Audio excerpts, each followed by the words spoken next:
This is the Motivated Business Show, hosted by me, Mark Terrell, the author of Motivated, the Reluctant Leader's Guide to Building a Business that Sets You Free. In my book, I share the 7-step process to get the measure of your business. M.E.A.S.U.R.E is an acronym that stands for Mirror, Evaluate, Action, Systemize, Unify, Review, and Energize. On each episode, I'll be chatting to a business owner about how they stay motivated and how they've got the measure of their business. So without further ado, let's find out who's joining me on this episode. Hello and welcome to this first edition of the Motivated Business Show with me, Mark Terrell. This has been in the plan for a while and I'm so delighted to get this off the starting blocks, as it were. And today's guest he was one of the first people I thought of as being a first guest in this series, mainly because I met him about 8 years ago. We both were members of a mastermind group, working out how to grow our businesses in different directions. And because of the work he did, it was a natural person to work with regards to what I wanted to create. And so he was a pivotal person with regards to my first podcast. So that podcast is still available. It's called the Reluctant Leaders Podcast.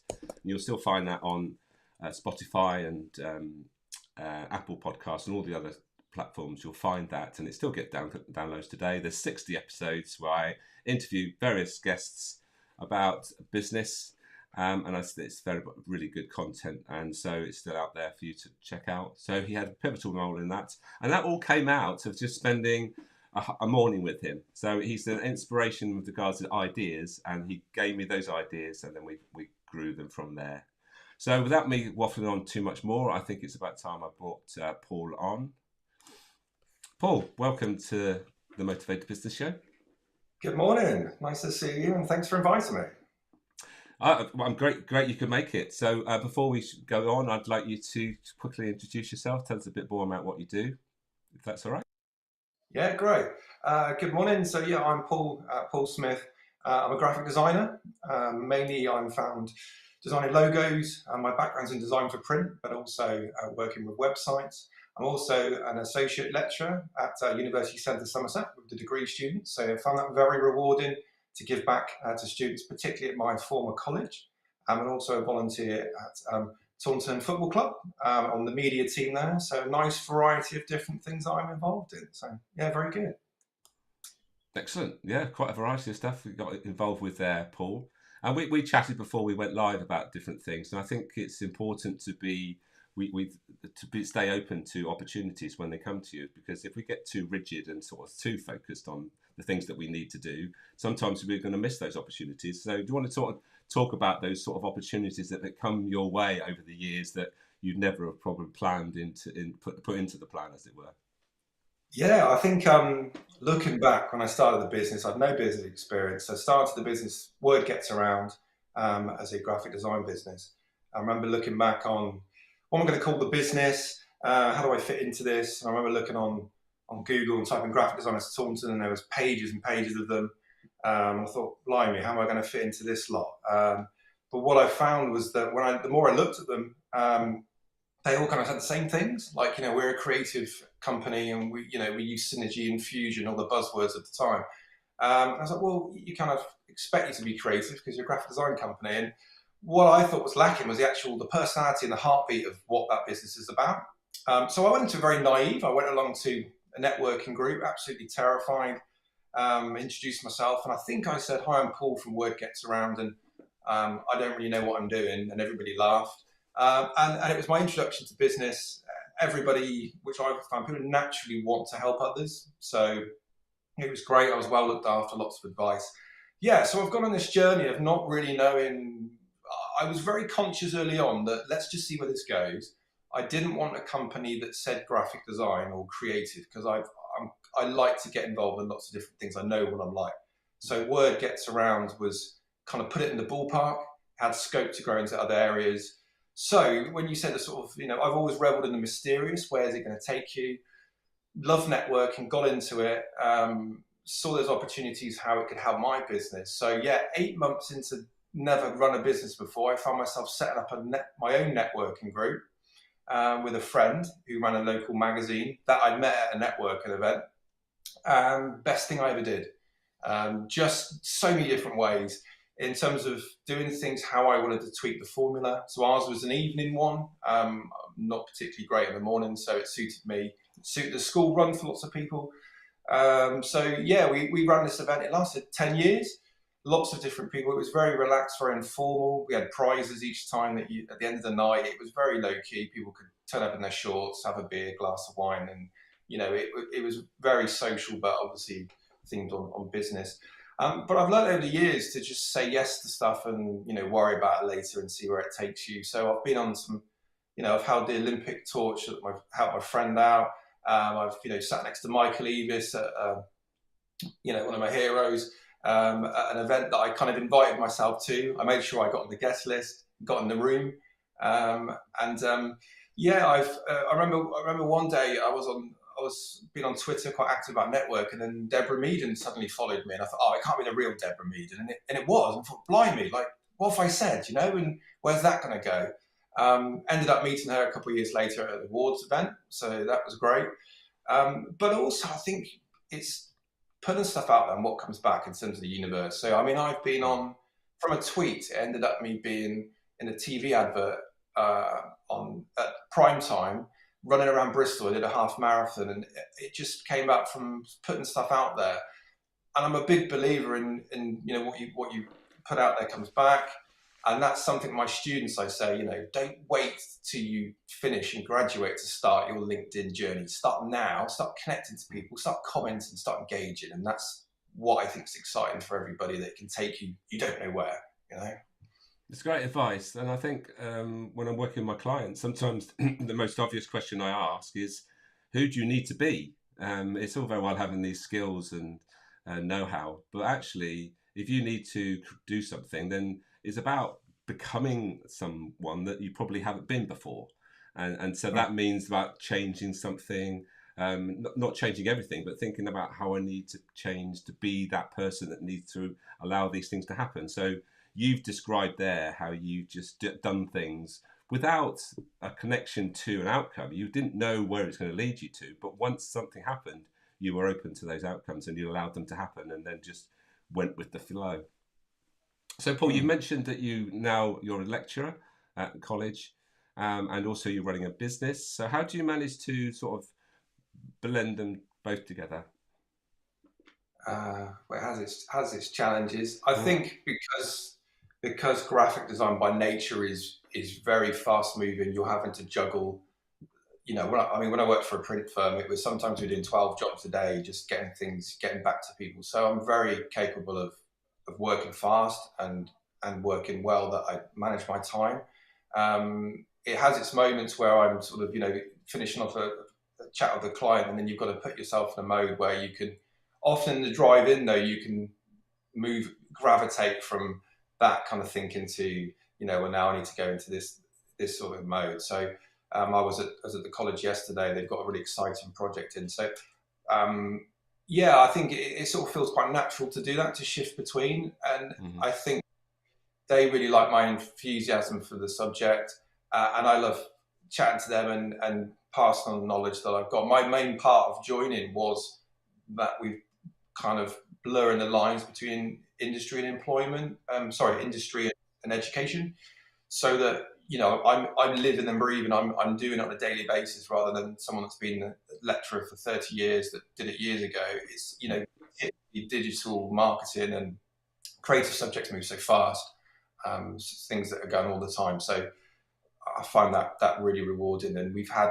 lots of wonderful people that want to do the same locally with different agencies and now want to get involved. So there's some exciting stuff happening. So I think it's those different roles. I think lots of people have got different hats, as they say, but you can sort of seamlessly jump between them, because there's for me, the common sort of things, and energy and a buzz about it, that there's an outcome that sometimes you don't know where it's going to go, which is great. There's a conversation that I've tapped into many times over the years about whether education actually prepares people for work.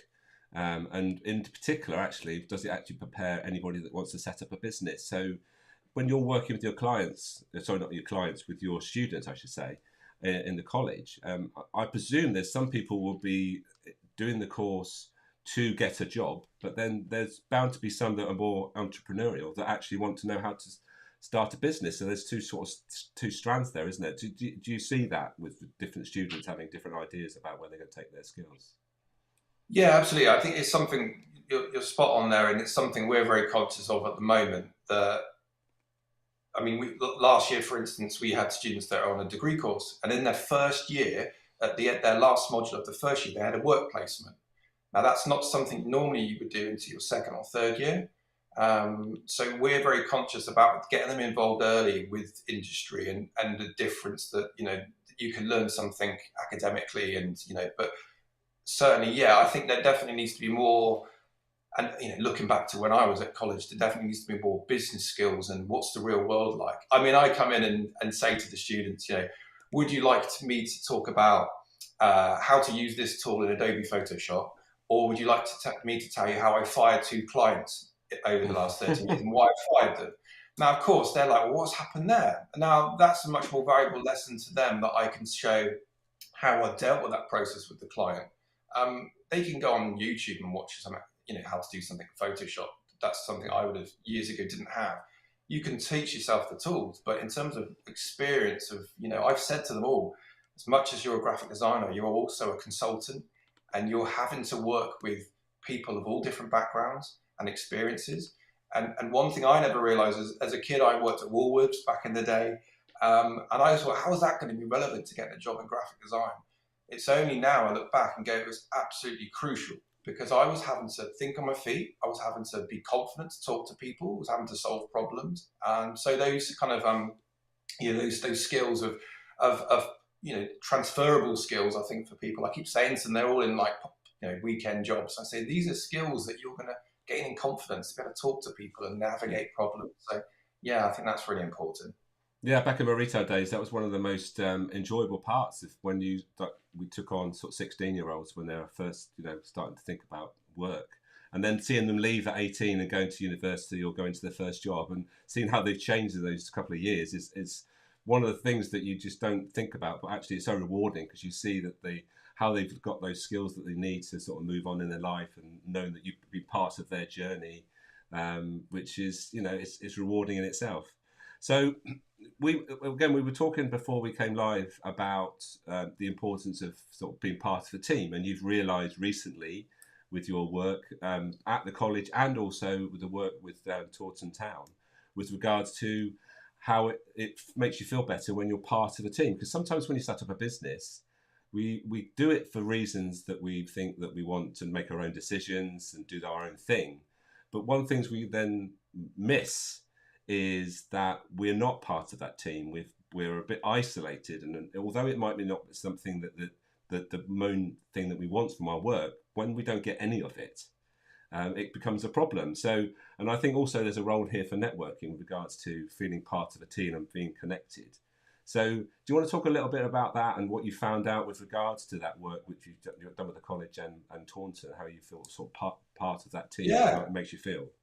I've been reflecting on it a lot, and I think during lockdown, a lot of people thought it was a chance for people to think about where they're going. And yeah, I mean, when I started the business, I started working from home. Then I had an office on my own, and then I had an office that I shared with people, and that was a difference just to have that camaraderie and to bounce ideas off of people. Yeah, and for me, the networking was great, and it gave me at least it was a meeting only once a month, but it felt like I was meeting up with people and having that connection. So when we stopped that after 10 years, because it felt it had naturally come to its end and I wanted to focus on more of the college role, it felt a little bit weird for a while that I didn't have that connection with people, and I felt like I'd stepped to the shadows a little bit. And the role with the college is great. I've got the team there, but I am essentially it's me and the students. I don't get a lot of time chatting to my colleagues in the art department, so it's quick catch ups. So that's been good because I feel like I'm able to pass on knowledge to the students, but it still felt there was something that wasn't there still. So love football. Used to pop along to Taunton Town and used to got chatting to the chairman. And you can chat for ages with Kevin about football, lives and breathes it. And anyway, long story short, he asked me if I'd be interested in joining the media team in terms of a volunteer role to help out the club. So yeah, it was great. And I think what I really realised is I missed that. I missed that kind of, and I think what's different about this in terms of football as a business is very, very different to a business because it's very structured in how it's done. You know, you plan for a game, you play a game, you download, you see what's happened, and but it's very unpredictable in terms of you don't know what the outcome's going to be. So you can plan as much as possible, but you don't know what's going to happen after 90 minutes. So for me, it was suddenly I was a part of a team. I was, there was a press officer and there's the photographers and there's the social media people, and and I was sort of stepped in as a kind of a sort of link between those different departments, mainly sort of behind the scenes to start with in terms of ideas for marketing. How can we get more people through the gate? How can we do this? How can we raise the profile of the club? How can we get people more engaged? How can we become more promote family-friendly club, etc. Yeah, so for me, I really love it. And I get excited. Match days are exciting if you're a football fan anyway, but I really enjoy going catching up with my colleagues, planning. I mean, Tuesday night was very busy against Yeovil. It was the biggest game for years, and that was a real test of how a team, we normally get crowds of 700, and it was 3,000. So it was a test for the team, how we all work together, how things, happen on the night. And things happened, like I was running around and the one of the barrels ran out of the beer and I was suddenly having to help out with that. Next thing I'm on the pitch at half time with the sponsors doing a penalty shootout between Somerset County Cricket Club's Stumpy and our mascot Wordsworth. And I love that because it's the variety. But also, it's being part of, say, of a team where you're all helping each other. And, I'm looking forward already to Saturday when we're back there again. And for me, that was missing in terms of ticking that box of motivation for me. That's quite common, actually. I'm going to share something now with regards to motivation because it's key, and this is, it's the Motivated Business Show after all, and it's how we stay motivated in our roles, in our businesses, and whether we're part of a big organisation or are running our own business. It's important to make sure that we understand what it is that we need from our business, and sometimes we lose focus on that, and sometimes because we've been doing something for a long time on our own, we actually miss something. So we need to actually address it. So you'll be familiar with this model, Paul. This is the 9 motivations to work. And I've talked about this many times on different podcasts. But what you've just been talking about there is this one here, friend. So friend is about belonging, friendship, fulfilling relationships at work. And sometimes it catches us out, and it caught people out during the COVID situation where they didn't realise actually how being connected to others was important to them. But when it went on for many, many months where they weren't seeing their colleagues and actually became what we call a hygiene factor, in that we don't go to work particularly for connection, but when we don't get any of it, it becomes a problem and a demotivating thing. And it's interesting you telling me about your story with regards to finding the opportunities. Yes, the Taunton thing is a voluntary thing, but actually you get something from it with regards to motivation because you feel part of the team. In some ways, you're probably part of the results, and also being part of allowing. You've just described. Get on the day, you need to be part of what's going on and helping out where it need be. And the first thing you said when you said that the attendance had gone from 3,000 to 3,000 from a normal 700, I straight away think about, what about the catering? That's like four times the catering you've got to think about, and you've got to ramp everything up and get stock in, and everyone's got to make a decision about those things, haven't they? And it's all part of getting the success for the event. And then of course football is like, okay, that's the last game. Next game's on the horizon. We've got to start planning for that. So I think with regards to coming to work to get motivated, it's understanding that all these 9 motivations are important to us in different ways.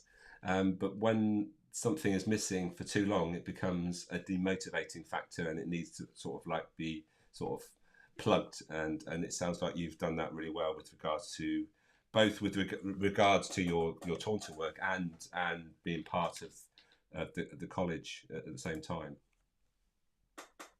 So, Yeah. so Paul, just tell us a little bit more about what your plans for the future then, with regards to your the graphic design business. Tell us a bit about why graphic design is important to a business. For first, I think sort of brand and all that sort of stuff. That I think is a lot of people's bit of a mystery to a lot of people. And then how you see your business sort of developing in the future. Yeah, well, it's been quite, you've gone on a journey. So it's 13 years that I've been self-employed, and it's highs and lows, and different things you can have control over and set goals, and some things you can't. So last year was a bit of a pivotal year. So unfortunately, we had to, other part of our business was a publishing business, which was word gets around magazines, which are community magazines, which sat well between the networking, so local based networking, local magazine, and then of course got clients that are generally based in Somerset. Yeah, and just it was in terms of rising costs, energy costs mainly. In terms of rising print costs, people pull back their marketing, which is usually the first thing they do, which is probably the worst thing you can do when everybody else pulls away from the table and you do the same, and everybody goes into the shadows. It's the ones that sort of keep going that can really reposition themselves. So yeah, so that's still going in terms of West Somerset, but we had to sort of shut down Taunton, unfortunately. So for me, it was a big well, it was a loss of, it's not in my hands, it's something that's out of my control. And obviously loads of people have been affected by rising costs, and unfortunately lots of small businesses have gone under. So yeah, it's just a case of being able to adapt and say, for me, it's like, I'd rather be master my own destiny to say, well, what's next, and what's the next challenge? So at the moment, I've reconnected with lots of clients in terms of the ones I've done over the years and seen what projects they want to do. And of course, lots of people are like, well, God, yeah, my website, I need to look at it, Paul. I need to speak to you about this. So I made those sort of, once we made that decision last year, I've reconnected and chatted to lots of people. So there's a healthy pipeline of different projects, logo design, a few websites, and involved in the college. There's potential to do a larger role at the college. So at the moment, things are a little bit up in the air, but I'm quite open to, what's out there. And I think sometimes, yeah, the mysterious is quite exciting, although quite scary when you've got bills to pay. But I've always enjoyed that variety and being able to do different things. So yeah, it's and having a strong network locally has been great in terms of support, but also being able to help other people that have gone through similar things. And offline, had lots of conversations with people where they're having to sort of pivot their business and think differently. Obviously, the world's changed a lot, particularly in the last 5 years with obviously what happened in COVID pushed a lot of people in terms of upskilling with technology, the way that people shop and they transactions take place, conversations take place very differently. So just to mention, last night we had our last ever parents' evening, which was quite a weird marker. But just your point on motivation was obviously they were losing that had a real impact on young people, obviously in education, that didn't get that.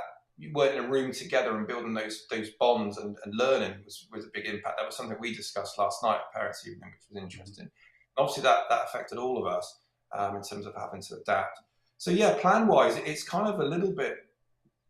There's some planning there. I've got, say, client work I'm working on, but I'm open to different things, and there's different opportunities that come by, and I think that can be quite exciting. And I'm up to conversation with anybody if they think I can help them. But going back to the point about branding is, and how you look and that first impression you make is crucial. And sometimes I see so many different things where the little tiny tweaks can make such a big difference to a business in terms of not just how they visually look, but in terms of what they stand for, what they're about. And when I meet with clients, usually the first point is, I need a logo. I've got a business. And I mean, in the past, I've been very honest. And I said to some guy years ago, I asked him all the questions. What's your business about? What are you motivated by? What's your core values? How are you going to? And he couldn't answer all those questions. So I was like, well, how can I create a logo, which essentially is a badge that underpins everything that you're about when you don't know what you're about? So he ended up leaving saying, well, this kind of feels strange that you kind of, I feel like I've gone for a job interview rather than talking to a graphic designer. But as I said to my students, we're here to be, we're a consultant, we're trying to help people. And unless you've got a clear roadmap to say this badge represents this and we stand for X, Y, Z, um, all it ends up being is something that looks aesthetically nice, but doesn't have any meaning. Branding's about meaning and connection and emotional response, So Mm. when a business has been established for a long time, whether you like it or not, we all have, we see McDonald's or Coca-Cola logo, the ones that are really well known, without any thought whatsoever. Emotionally, we have a connection to these brands because we've experiences with them. When you start a business, you don't have any of that kind of brand equity. You don't have any of that nostalgia and connection. So much of it is about how you tell your story, and the big part, it's always going to be about storytelling. From when we were sat around campfires to now we've got social media and we're talking now. Unless you have a story and tell it, there's no connection, and that's the core of what kind of brands are about. Is about how you engage and connect with those businesses. And that's really important. I've mentioned the logo you helped me with regards to the reluctant leader. I mean, I didn't know what it's going to look like. All I could tell you was this is why I want it, and then you created it, and that's the power. And I didn't just say, give me a logo, I've got this thing. We sat down and I told you about why I'm passionate about this, and I know there's a lot of people in this world who end up in a position of leading a team. They didn't really plan to get there, but because they were good at something, they were just promoted, and all of a sudden they have a team to look after. And then that's when they start to think, hang on a minute, I'm not sure I signed up to this. And that could be whether you are running a business or whether you're in a career. It's a natural thing to happen, is that if you're good at something, then you tend to get responsibility, and those responsibilities tend to be of people. And I was managing a team of 45 across 2 sites, and when I look back, I wasn't prepared. I didn't never had any training, and you think, well, how many jobs do you just go into without any sort of training with regards to what you have to do? It's like, I suppose a little bit like being a parent, but you sort of sign up to that, and you've hopefully got somebody else to help you along. But when you're thrown into a position of running a team, you just do your best. That's it. And now I know more about what I was good at, actually what I should have done more of and less of, and all that sort of stuff. And it's the thing that I teach my clients so often now, is it's not just about knowing the skills to use. It's actually about being the person you need to be. That's leadership, and you've got to have a vision. And going back to how do you build a logo? It's the same as like, how do you build a house? And there's millions of ways of doing it. And you wouldn't go to a builder and just say, oh, there's a pile of bricks in over there, and there's some bits and pieces. Could you build me a house? Well, they'd say, well, okay, what sort of house? Okay, well, so what do you want it in the house? Oh, how many bedrooms do you want? How big's the kitchen going to be? And do you need a garage? Blah, blah, blah, blah. So the logo's like that. It's got to be, well, what's it actually going to say? Obviously colour's an important thing, but really what it is, it's the story behind it that matters, and why it's going to be. And that will keep you going with regards to, the whole longevity of your business, because it means something to you. And the story is that the story grows, doesn't it? It's not just something that just something happened in your past. It's something that grows with you. So, yeah, absolutely with you. I think I think interesting. The logo is a normal point of view, and I've worked mainly startups, and the number one thing that you get asked to design, you'll see it all over the internet, how much does a logo cost? And you've just hit the nail on the head there, And I sort of say, well, it's the same as saying how much does a house cost, how much does a car cost? Well, it depends on the spec, and a big part of it is particularly that are starting a business, they've never run a business themselves like I had, and they don't know. And you say, well, this is something that's going to go on a journey that, some people have a very clear idea of what they want. You get a lovely brief of like, we stand for this. And I got one that was 10 pages and I nearly fell off my chair. I thought, you never get this. Normally it's like, I don't really know. I just want that something looks nice. You're the designer, make it look nice. I'm like, whoa, whoa, whoa, whoa. I don't just make things look nice. They have to function. They have to stand for what you're about. And I think a lot of people, like any business, and it goes for anything with the college or the football club, I was blown away by how much happens behind the scenes at the football club that the fans have no idea about. Like, so much work goes into prepping and all this stuff, and then the rain can ruin it, and the waterlogged pitch is gone. And they don't, and the fans get upset that it's raining. You think, you do not know how much people behind the scenes, the groundsman, and everyone's like almost crying and making more water on the pitch. It's so much goes on. And it's like below the surface. So in terms of creating something visual, if someone asks me to make something, if you want to make something aesthetically look nice, that's fine art, or painting, that's very different because it's very personal. When you're creating some piece of creative work for somebody else that represents something and has a huge impact on the first impression of their business, absolutely, it's all the stuff below the surface. That's the stuff you need to talk about that has to be almost audited. If it's a business I worked with lots of people during lockdown that obviously wanted to make changes. So you had to audit where they were, what's relevant now, what's not.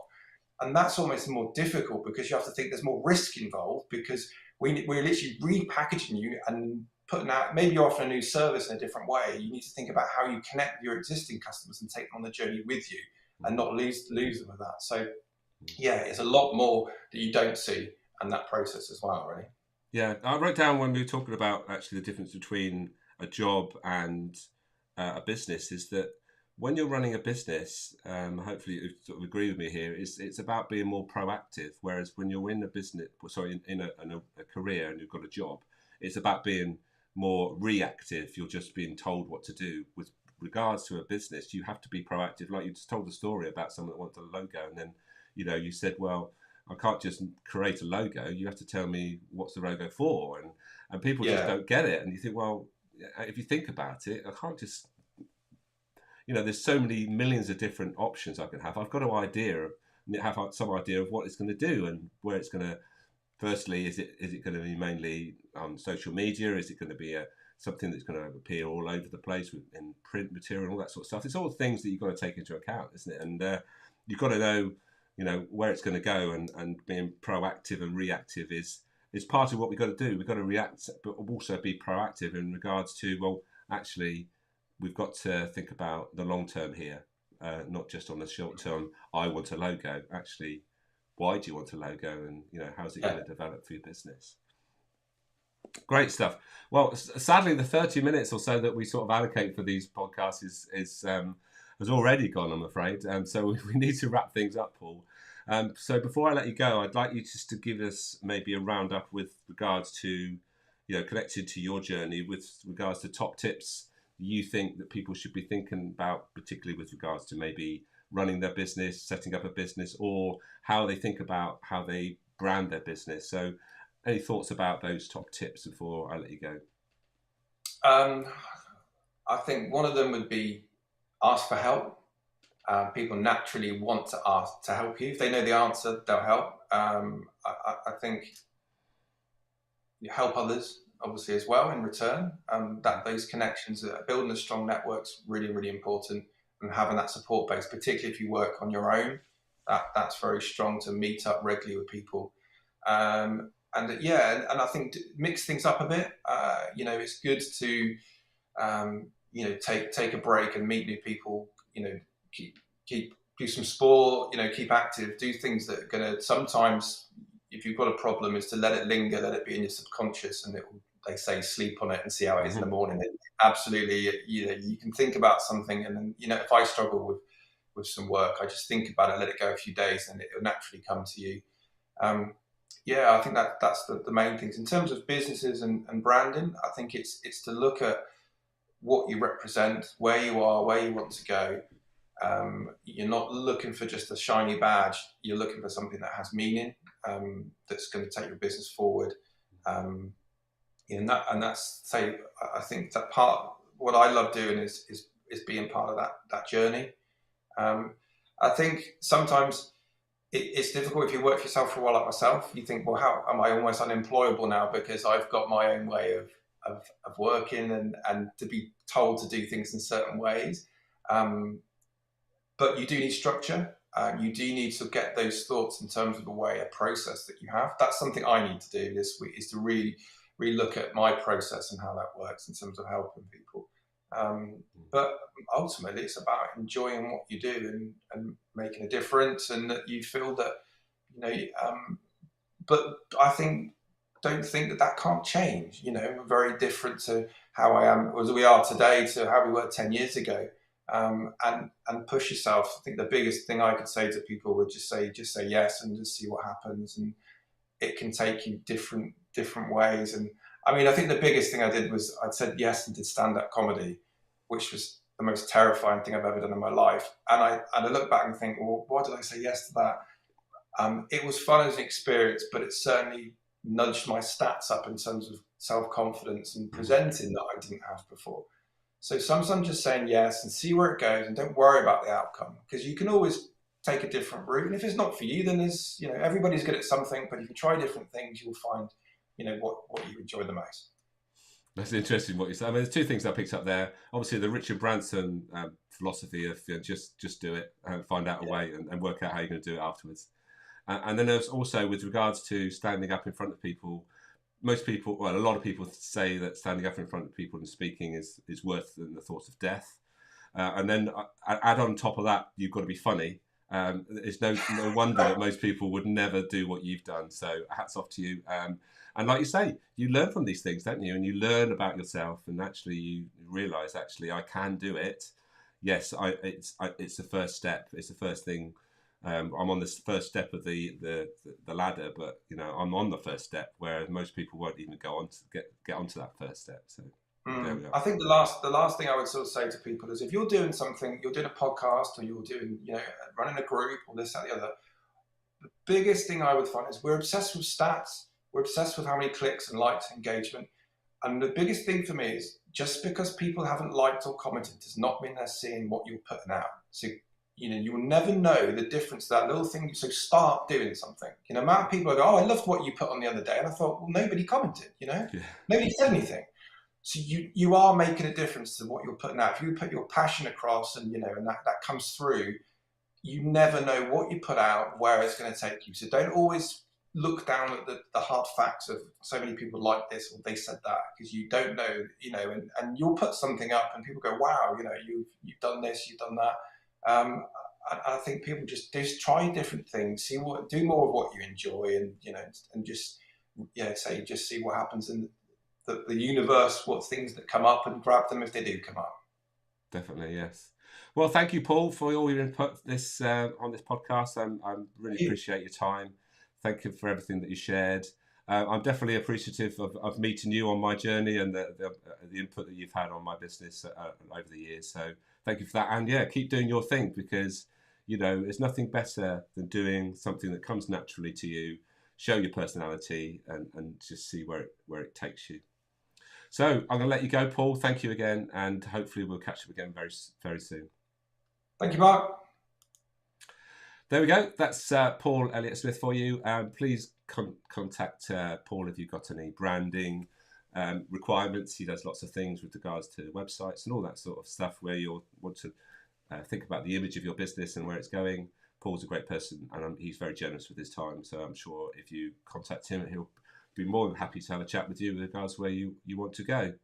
So that's the first episode of the Motivated Business Show done and dusted. I hope you got some valuable info from it and that you can think about with regards to your business. Hopefully you'll subscribe. This is a live on LinkedIn program, but it's also, you can catch it up on replay on YouTube and on Facebook, and you might even be listening to this on a audio platform, which is again another platform, whichever works for you. So thank you for listening, and we look forward to the next episode. And until then, take care of yourselves, have a great day, and see you then.